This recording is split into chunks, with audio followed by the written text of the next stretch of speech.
A fire goeth before him, and burneth up his enemies round about. His lightnings enlighten the world.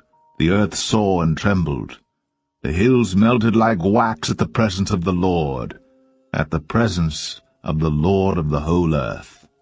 The heavens declare his righteousness, and all the people see his glory.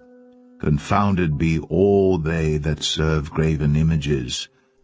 The hidden Egypt. Is it possible that the heart of the biblical Egypt was in the Americas?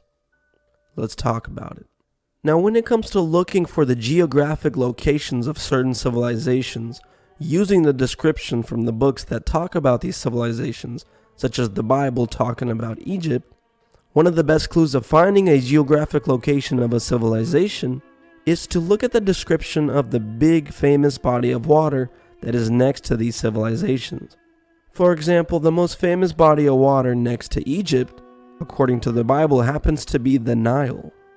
Now let's take a look at one of the descriptions of what the Bible says about the Nile River.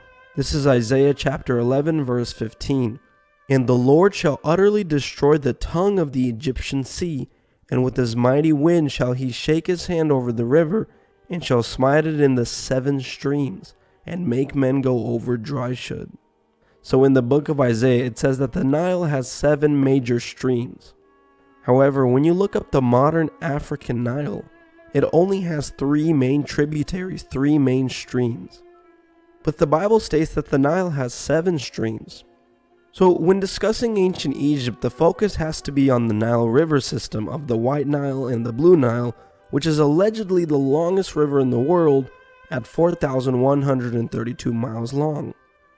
However, when you combine the Mississippi River system of the Missouri River, 2,540 miles, and the Mississippi, 2,340 miles, you have a total length in miles of 4,890, which is 758 miles longer than the Nile River system that is in Africa. So yes, the Mississippi River system is the longest, which is a strong indication that it was your first Nile River system.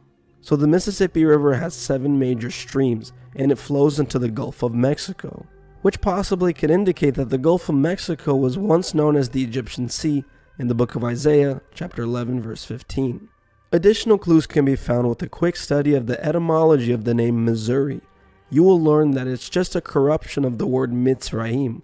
Who was Mitzrayim? Mitzrayim, according to the Bible, was the son of Ham. He was the younger brother of Cush and the elder brother of Phut and Canaan, the Phoenicians. Those families together made up the Hamite branch of Noah's descendants. So Mitzrayim is the Hebrew word for Egypt. So yeah, as I've stated, the modern African Nile only has 3 main tributaries, 3 main streams coming from the Nile, but the Bible states that there are 7. The Mississippi has 7 major streams. It is one of the longest rivers in the world, and it flows into the Mexican Gulf, or what is possibly the tongue of the Egyptian Sea. Mitzrayim is the Hebrew and Aramaic name for the land of Egypt. Mitzrayim is the dual form of Matzor, meaning a mound or fortress, the name of a people descended from Ham.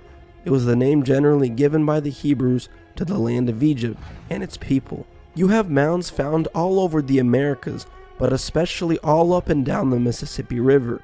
In fact, you have so many mounds built along the Mississippi River, the academics have named the people that built them the Mississippi Mound Builders.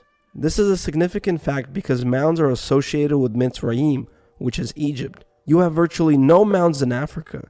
Therefore, the sheer number of mounds in the Americas and pyramids in the Americas is a strong indication that America is Mitzrayim. So yes, it's a fact that the Americas have more mounds and pyramids than all of Africa combined.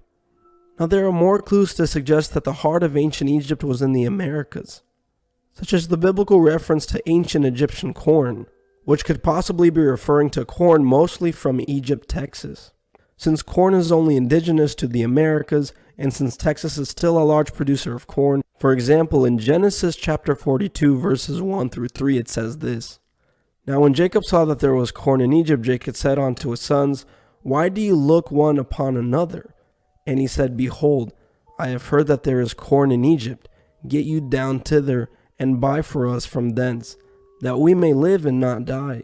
And Joseph's 10 brethren went down to buy corn in Egypt. I'll show you some other references to corn in Matthew 12 verse 1. At that time, Jesus went on the Sabbath day through the corn, and his disciples were an hungered and began to pluck the ears of corn and to eat. Now this verse is very interesting because it says they begin to pluck the ears of corn.